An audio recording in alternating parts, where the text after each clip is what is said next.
Because after Indira Gandhi, the second big Congress leader to see the inside of it will be former Finance Minister, former Home Minister, Mr. P. Chidambaram, and that is our top focus story today.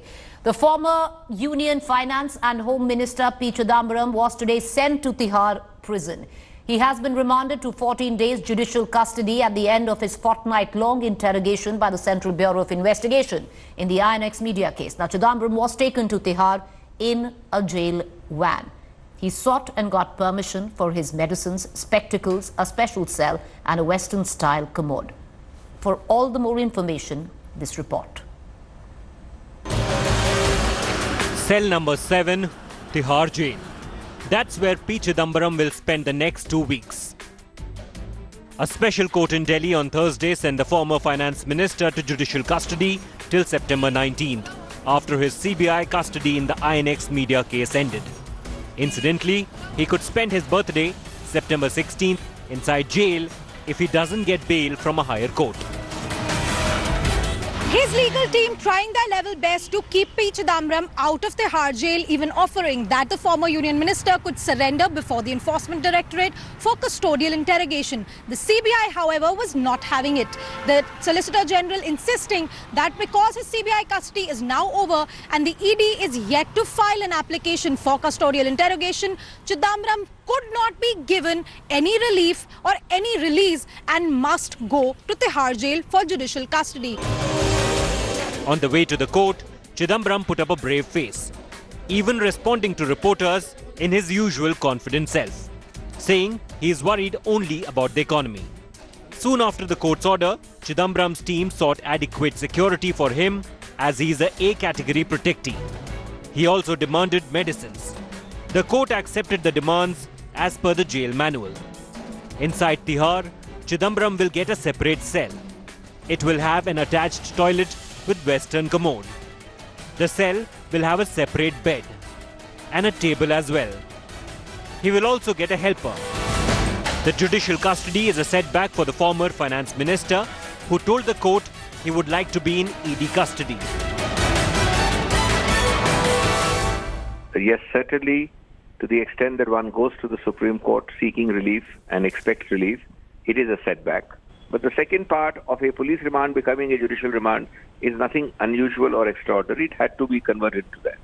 Number 3, once you're in judicial remand, you have no option but to apply for bail, regular bail as they call it, which is being done, which will be done, which will be fought, which will be appealed, etc. We'll go through this process, and I hope to have my father back home very quickly, because I know what has to be done through the legal process. The court order is a big fall for the powerful minister in the UPA government. The Congress heavyweight who handled ministries like finance and home will have to spend the next 2 weeks as an ordinary under trial in India's largest prison. With Anisha Mathur and Munish Pandey, Bureau Report, India Today.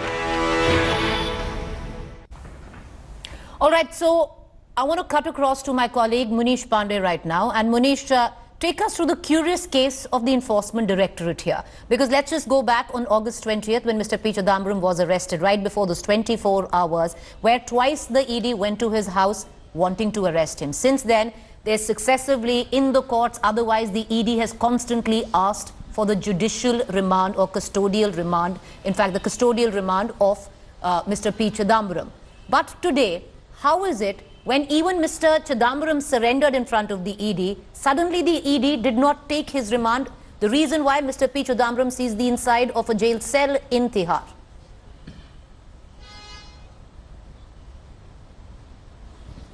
Yeah, well, Preeti, in the morning when Supreme Court rejected his anticipatory bail in the INX media case, it was expected by the Enforcement Directorate that by afternoon they will move an application before the Rouse Avenue Court to seek custody of Mr. P. Chidambaram, but ED has been fighting this case before the lower court, high court and Supreme Court, and all this while they were maintaining that they have enough evidence against Mr. P. Chidambaram, and to complete the INX media case investigation they need custodial interrogation of Mr. P. Chidambaram, and that is why interim protection should be rejected. They got rejection from the lower court, then from the high court, and today morning from the Supreme Court. By afternoon it was expected, but the Enforcement Directorate maintains officially that they did not have enough time because they got the Supreme Court order very late, and that is why they were unable to prepare the remand application.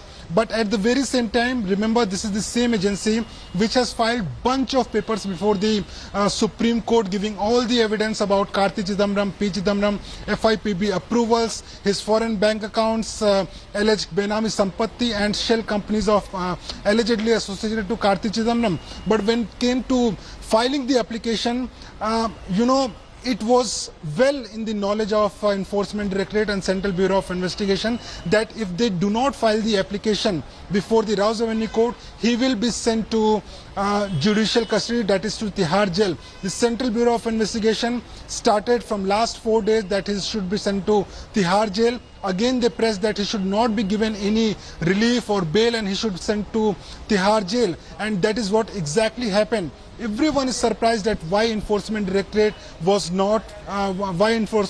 didn't file the application before the Rouse Avenue Court. Of course, it's the $1,000,000 question, but remember, it is an assumption that Central Bureau of Investigation and Enforcement Directorate, it was a well-coordinated effort, and while the agencies were within the law, Mr. P. Chidambaram has to see Tihar Jail, he has to stay in Tihar Jail, and ED could have prevented it by filing an application, but going by the optics, they want their own sweet time to file the application, and that exactly what they did. By next week they'll be filing the application. Okay, but Munish, it's interesting you say going by the optics, they took their sweet time. Now these are two individual independent agencies. When you say there was a coordinated attempt by the CBI and the ED today to possibly make sure Mr. P. Chidambaram sees the inside of a jail cell, what could that allude to?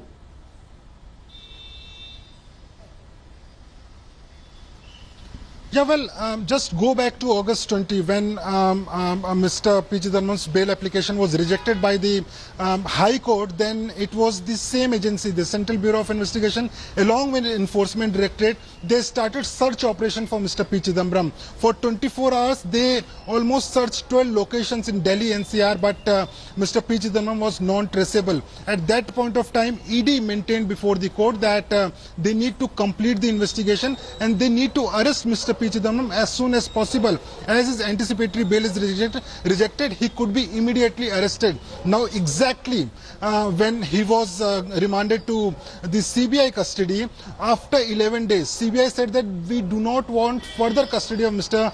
P. Chidambaram. But at the same time, there was an application filed by Mr. P. Chidambaram's lawyer before the Supreme Court. He got interim relief when Supreme Court directed the lower court also to CBI court that keep him in your custody for next 3 days and do not send him to Tihar Jail. At the same time, the CBI, the same agency, again pressed that he should be sent to Tihar Jail. Now today also CBI made the argument that because he can tamper with the evidence, he should be sent to Tihar Jail. The only option they could have avoided Mr. P. Chidambaram from going to Tihar Jail, and well, it was in accordance to law, but also we need to understand that why ED, which wanted Mr. P. Chidambaram custody from almost last 2 years, didn't file the application, and now they are waiting. They are taking their own time to file this application. Well, that's interesting, and that's the curious case. The ED Enforcement Directorate that has been wanting the remand of Mr. P. Chidambaram for months now, today had the opportunity. Mind you, in court today, Mr. P. Chidambaram surrendered in front of the ED and said that,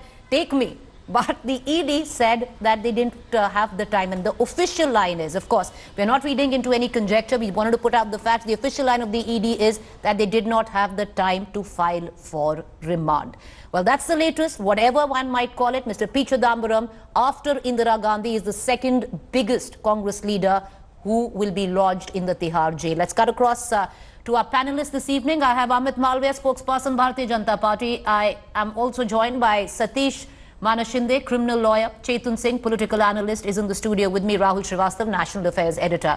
Mr. Malviya, the Congress, the opposition today, based on what happened in court, on the basis of the ED for months asking for remand of Mr. P. Chidambaram, suddenly today saying that it was short notice, they couldn't file for remand. On the basis of that, saying that this is an exercise in humiliation. You want to rub the nose of the former Home Minister to the ground, build this whole perception of him, and those visuals there, of course, are not lost on anyone, of him being bundled up inside a van, a police van, and being taken to Tihar jail.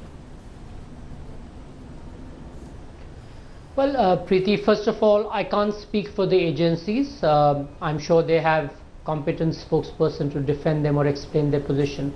But as far as Mr. Chidambaram is concerned, I think he made it very obvious to the world that he was guilty and that he was evading law when he was on the run for 24 hours and CBI was looking for him. And not just that day, even before that, for about 2 years, he has been evading any sort of questioning, any sort of interrogation. He has been getting anticipatory bails after bails, perhaps about 20-23 times in different cases individually. So here is a man who used his clout as a senior advocate of the Supreme Court, his position as a former finance minister and home minister of this country, to evade law. As far as charges against him are concerned, there are several. We're talking about INX Media here. There is Aircel Maxis, in which, by the way, he managed to get another bail today. So it's not as if law has caught up with him on all the cases that are pending against him. His son adds to his credentials of looting the exchequer. He's named in INX, he's got a spy in Vasan Eye Care, and several other. There are detailed accounts of the obscene wealth that the Chidambarams have across the world. But Several Mr. Malviya, publications, magazines have written about it. But Mr. Malviya, you know, if there is so much evidence, Mr. Chidambaram says he's been called once for interrogation in this case when he was out on anticipatory bail. Once and he went, is what he maintains, that he was only called once. The second part is, if there is so much evidence and, you know, which is surmounting, then why no charge sheet? It's been years. You have a man in right now, lodged at Tihar jail without a charge sheet. Look, there are procedures. For example, in the Aircel Maxis case, there is a charge sheet. In the case of INX Media, they have evidence. You have an accused who's turned a prover. They wanted to interrogate the man, but he was evading them. Eventually, they had to go to the court to get custodial custody of the man so that they could interrogate him. I'm sure the charge sheet will follow trial and then conviction or otherwise. That is the process. So why no charge sheet is a very selective question, because there are charge sheets in the other cases that he's facing. All right. So why no charge sheet? Selective question on the issue of suddenly the ED wanting no remand of Mr. P. Chidambaram when they've been wanting remand for months and they've been pressing for it. Twice they served him an arrest warrant when he was missing for 24 hours. Over the last 20 days, multiple times in court, they have made clear that they want the custodial remand of Mr. P. Chidambaram because they need to interrogate him. They have enough evidence. Today decided that there wasn't enough time to file for remand. Therefore, Mr. P. Chidambaram goes to Tihar jail. So my question, Satish Manashinde, is what happened here? Because you had at one end the ED pressing constantly for the custodial remand of Mr. P. Chidambaram. Today, they said they were not prepared. The official information is they were not prepared enough to file for the remand. Therefore, Mr. P. Chidambaram goes to Tihar jail.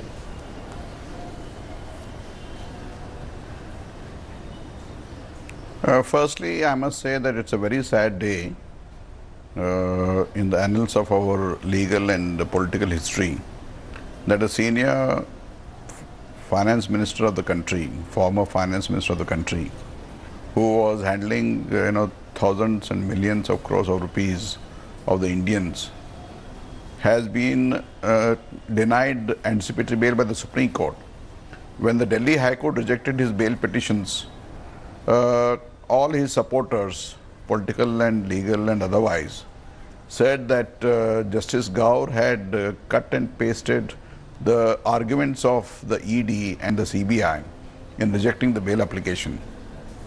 Now that the Supreme Court, headed by a division bench, has rejected his bail application in the ED case, it's sad to think as to what kind of arguments he was placing before the court and in the public domain. In fact, the Congress spokesperson came on the TV to castigate the judge on the ground that he has been appointed soon after his retirement. So all kinds of innuendos and accusations were made not only against the ED and CBI, but also the judiciary. So people who are doing that should be taken to task. Secondly, Mr. Chidambaram, having been a senior lawyer of the Supreme Court and a designated senior counsel, should be stripped of his honor that was bestowed to him. More so because when he was handling the finance ministry's coffers, he is accused of diverting these monies and opening accounts all over the world, acquiring properties, where even the Supreme Court has said that there is a prima facie case to reject his bail application. What happened today is worse than at even a remand court lawyer in the magistrate's court in a remote place can think that had Mr. Chidambaram consented to, it's not his consent is not required. He chose to go into the CBI custody for 5 more days after his remand was over. Which accused wants to be in custody? Why did he not apply for bail? Apart from all that, knowing fully well that the High Court had rejected his anticipatory bail in the ED case, why did he not himself surrender to the ED during all these days? He offered to surrender and made today. the hooah of making allegations not only against the judiciary and the High Court. He's surrendering now when it is fait accompli, when the Supreme Court rejected his anticipatory bail. Is it the conduct of a senior lawyer? He went smilingly into the custody as if he was walking a victory parade. We're ashamed to think that we have a lawyer of this nature who is walking into custody smilingly and shaking hands with people. It's totally degrading. On the contrary, if at all he was a law-abiding citizen, after the High Court rejected his anticipatory bail application and the CBI application, he should have surrendered instead of going away incommunicado for 24 hours. And his defense that he was preparing for the petition in the High Court for the Supreme Court is totally uncalled for. His petition was already prepared. He ought to have expected, I'd like to being bring a in senior Chetan lawyer, Singh, political that analyst, someday who's in his the bail studio with application me. will be rejected in the High Court. I'll come back to you, Mr. Manashinde. Mr. Singh, and I'd ask our producers to play those, I think if photographers would call it the money shot, sadly, but it would be the most iconic shot, and that is to see Mr. P. Chidambaram, the former Home Minister, inside a police van. These visuals would be playing on loop in the minds of many congressmen. It would go down in the annals of Indian political history. Absolutely. Now, would you reckon, in terms of perception, you've lost this perceptional war on corruption when it comes down to Mr. Modi? See, of course, the optics are real bad. These optics are something, they're going all across the globe, and it's real bad. First. Second, I don't think so anything has changed. 15 days back, when he was detained by CBI, he was detained. Today also he is detained. Sir, he's been taken to the Tihar jail. That's it's correct. the The biggest place jail. of detention has changed now. So what place of detention has changed? Second, you see, what is happening now, it's a matter of serious concern. Why would I say that? He was called once by the agency and he was there. He has, before this detention drama and all, and he has supported, and whatever questions were asked, he has answered all those questions. And now from last 15 days they have interrogated him, they have asked more than 400 questions, and for 90 hours he was interrogated. So he has given, I don't know what kind of answers they are looking for, first. Second is that, with all due respect to the court and all, we know what Ravi Shankar Prasad ji has also mentioned. I'm going to cut you short. Very clearly. Chetan, I'm cutting you short, and apologies for that. And the reason I'm doing it, so we are connected with the legal team. We're connected with Mr. P. Chidambaram's lawyer. I believe we have Abhishek Manu Singhvi right now. Mr. Singhvi, as somebody who's representing Mr. P. Chidambaram, what is going to be his next legal recourse? Are you applying for bail?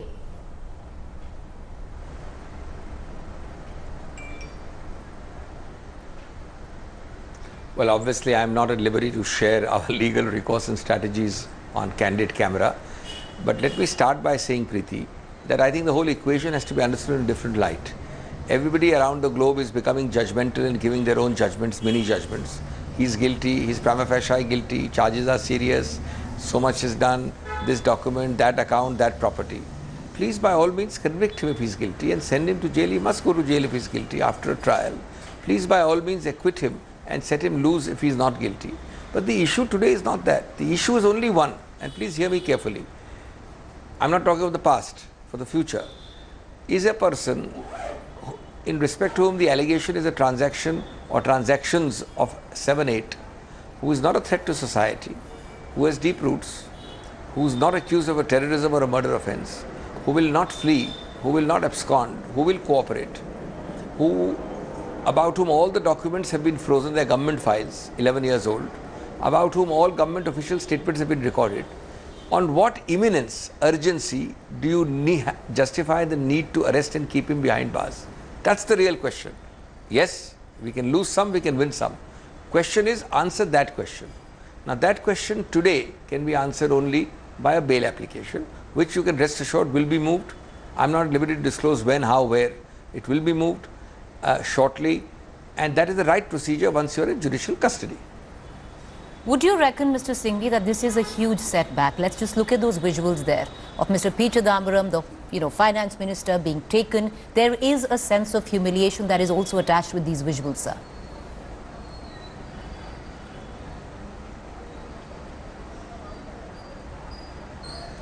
Look, Preeti, I would be far less than candid if I did not say two things. One, that when a person approaches the Supreme Court, he expects to win. And having lost the Supreme Court, yes, you use the word setback is not wrong. Similarly, our own argument was that it is a humiliation. It is intended to be humiliating. It is done for humiliation.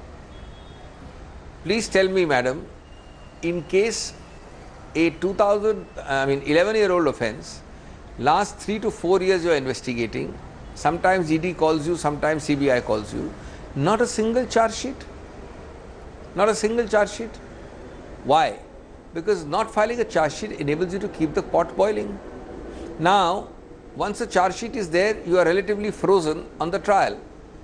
So the trial will give you a finite result, yes or no, acquit or convict. But till then, the only way to humiliate you is to keep the pot boiling, keep you under trial incarceration, pre-charge sheet, and keep on endlessly questioning you. That is, in fact, the whole technique being adopted. And I want to say that above all of this, there is a question which the nation is asking.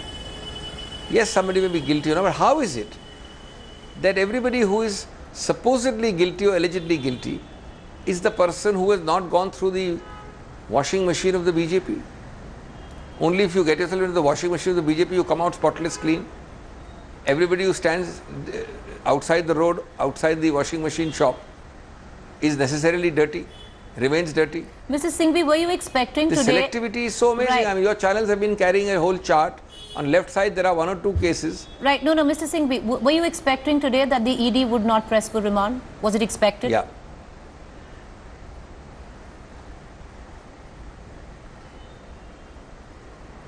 Not at all. I think this is a misconception. This is a complete misconception. Now, there are 2 remaining. Let me explain to you. It's a little technical, but you asked me a question, so let me explain. As far as JC or judicial remand in the CBI case is concerned, it had to happen. Today was the last date of police remand. Yes, we said he doesn't deserve to go to JC, but in case the judge doesn't accept it, then JC has to happen, because police remand cannot be extended indefinitely. So therefore, now the only option is bail.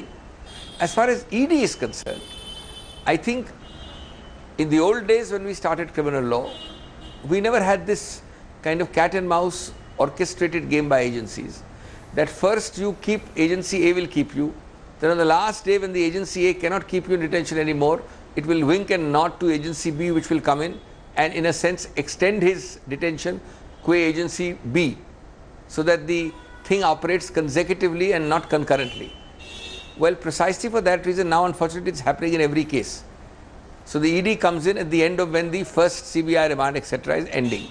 So for that purpose today, under our directions, an appropriate application for surrender was also moved, and the date for that has been put as 12th or 13th of September.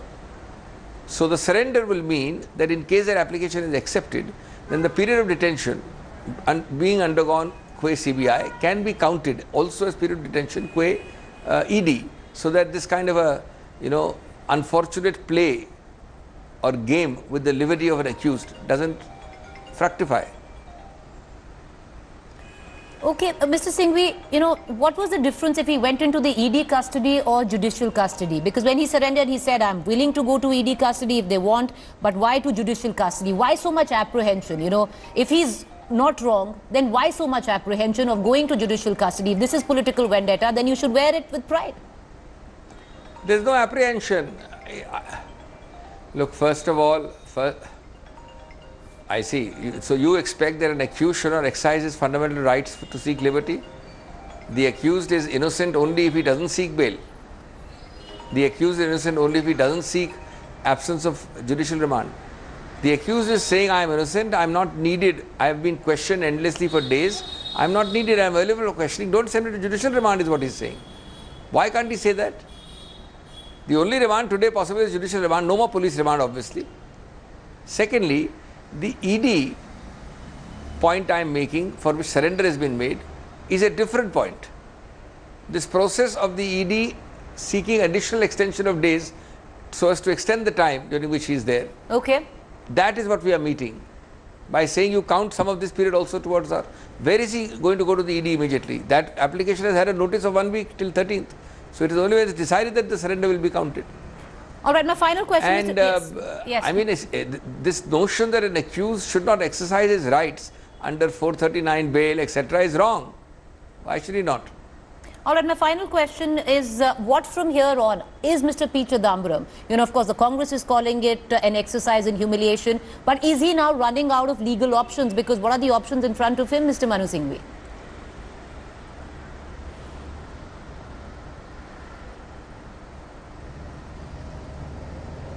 Not at all, not in the least. He's in judicial custody, like every other accused, he has a right to bail. He'll be applying for bail, and I've given you 10 grounds why it's a very eminently fit case for bail. We hope and expect to get bail. And the last para of the judgment contemplates that an accused, if he goes to judicial custody, this accused shall have all the rights to bail, uninfluenced by any observation in this order. Just like you're talking about a so-called influential accused, you can't make that accused right less than that of a normal accused. That he can't exercise his full rights to bail, which every accused can, and that is what Mr. Chidambaram will do, rightly. All right, appreciate you joining us, Mr. Singhvi. Thank you. All right, let's cut across back to Mr. Malviya, Amit Malviya, the spokesperson of the Bharatiya Janata Party. So, Amit Malviya, Mr. Singhvi, as what he said, that this is basically an exercise to humiliate. You're trying to completely rub his nose to the ground.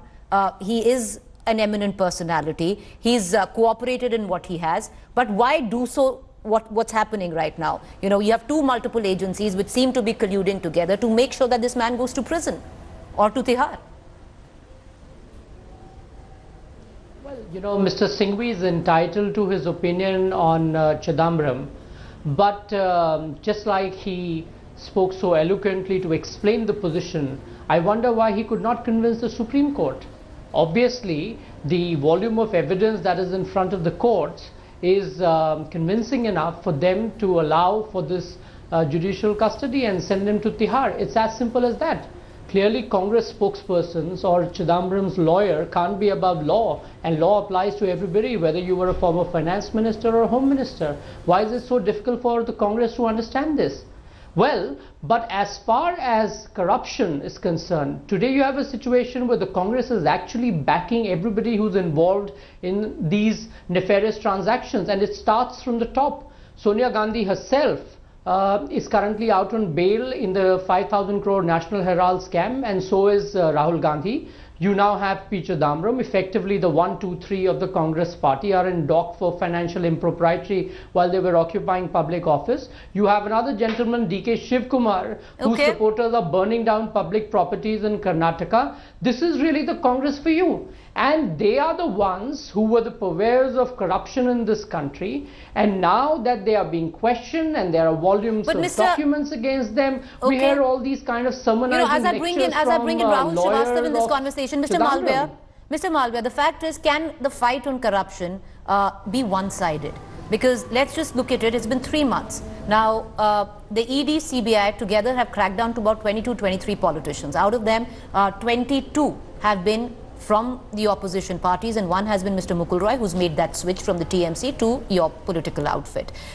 You're giving out a lot of names there. I'd like to also throw. I'll come to you. Even I'd HB, also like to. HB Sharma is also right, there. right. I'd like to throw a few more names there, and one of them is Mr. Vyas Chaudhary. It's interesting, just to give you figures. The 2nd of June, Mr. Vyas Chaudhary was the one who was raided by the CBI. The ED together. In a few days, they said they're going to arrest him. 28th June, Mr. Vyas Chaudhary of the TDP then made the switch to the BJP. Since then, he hasn't heard from either of the agencies. The case of Mr. Narayan Rane. So there is a curious case there. Can the crackdown on corruption just be one-sided? Well, Preeti, it seems that you are arguing for Chidambaram and the Congress viewpoint, No, sir, I'm only looking at facts. to make this debate exciting. No, I'm just coming to that. When you have debate on these individuals, I will speak on each one of these cases on merit of them. But right now we're discussing Chidambaram. So as far as Chidambaram is concerned, and as far as evidences against him go, the Supreme Court has evaluated it, the High Court has evaluated it, and they believe that there is enough ground for the man, irrespective of what position he held in the past, to be in custodial interrogation. That is where the matter ends.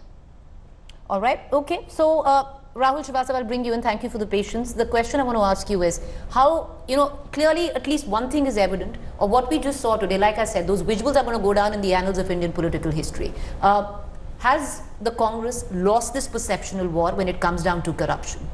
Especially you're going into elections, 6 states are going into elections. You're back at, Congress corruption accused during the UPA. We're still talking about that. Those are the ones who are hogging space right now. You see, as far as the merit of this case or the cases is concerned, I'll behave like that statue which we have seen in Hindi cinema with a black band tied across her eyes. So I don't know anything about the cases. There are two sides to it. One is that vendetta, vindictive politics. Prime Minister Narendra Modi had an IOU to the voters, muscular charge against corruption, and the Congress and the others were teasing him by the time it was 2019 elections that you have chased us, you have had investigations, nobody has been sent to jail. And later, even after that, I heard a statement from Mr. Adhir Ranjan Chaudhary in Parliament that nobody has been sent to jail. Now it's happening. I think the optics of it is terrible. When it comes to vendetta, I will say that with Mr. Chidambaram's arrest, that untouchability of people in high offices, in fake cases, vindictive cases is gone. This will set a political precedence. In India, bad and ugly political precedences have a tendency to get replicated. They become the norm. So I think what Indira Gandhi started sometime, then what happened during Narasimha Rao, politicians being chased, I think that is becoming fast the norm. So I think one will have to look at that element. The second element is that if the charges are true, then it's an admission by the Indian democracy that corruption takes place at such high offices. The custodian of Indian finances, the finance minister, that means that the Raisina Hill is not quarantined from the plague of corruption. It's a terrible day. And I think that's where lies the catch. No charge sheet till now. The agencies have now, it seems, a lot of material in terms of evidence. But is there a link between that FIPB decision by Mr. Chidambaram and FIP decision and Mr. Chidambaram and the monies which accrued to him? That is missing. I think when it comes to what the agencies are doing, I think there is a bit of if we be fair to the game of law, if an accused has a right to exercise all options when it comes to the law, the agencies are being clever. If Mr. Chidambaram was non-cooperative, they are sending him to a place where many shudder to go, and I think they think that he may mellow down.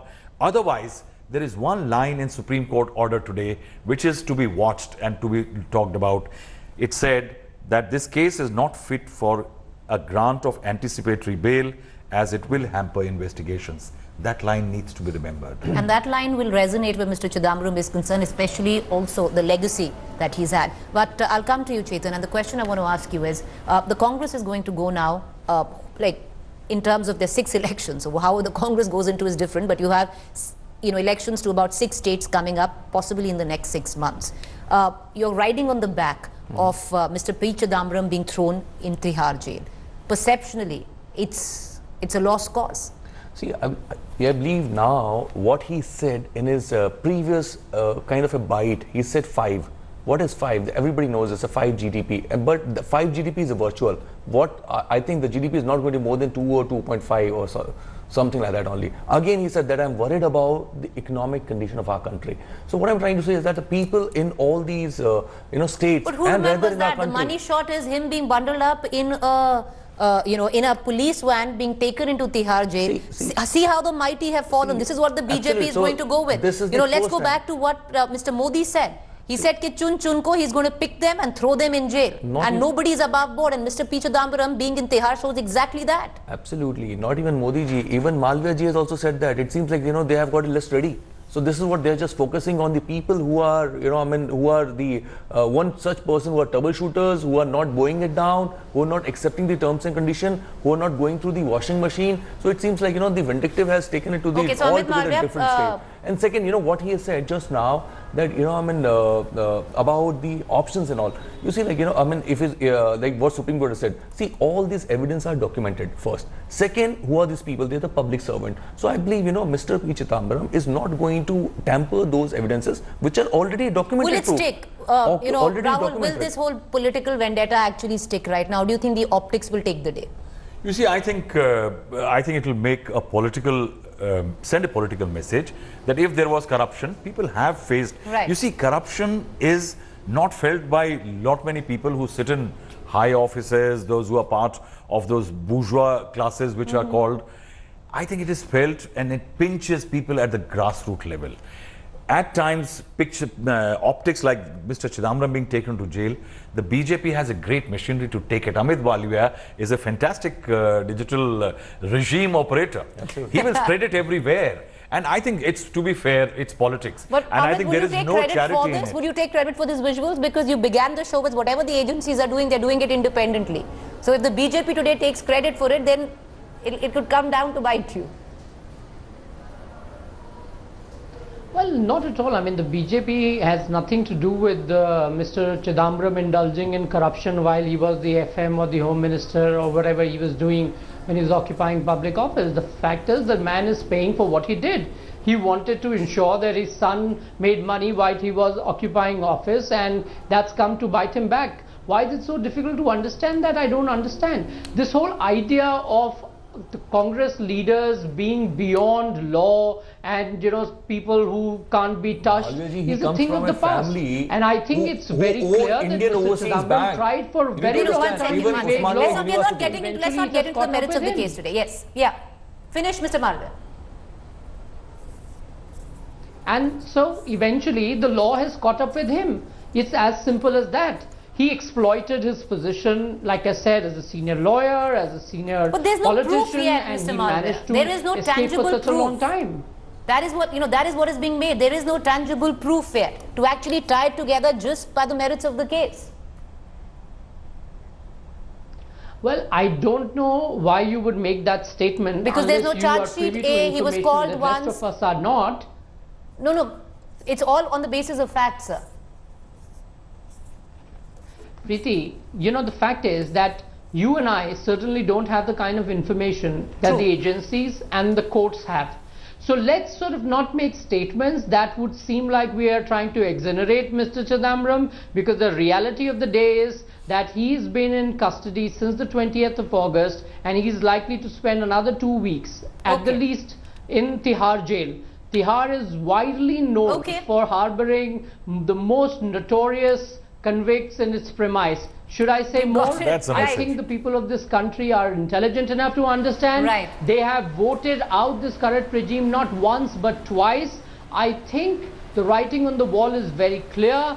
Corruption in public offices is not going to be tolerated. And that's the rule of law Rahul, this is what is going to be the political beat, isn't it? The narrative has been set on this. You see, the narrative will follow. Definitely it will follow, because eventually this was one of the promises, and during the election you and I saw that a lot of people were talking about the fact that cases to chal rahe hain, koi jail to gaya nahi.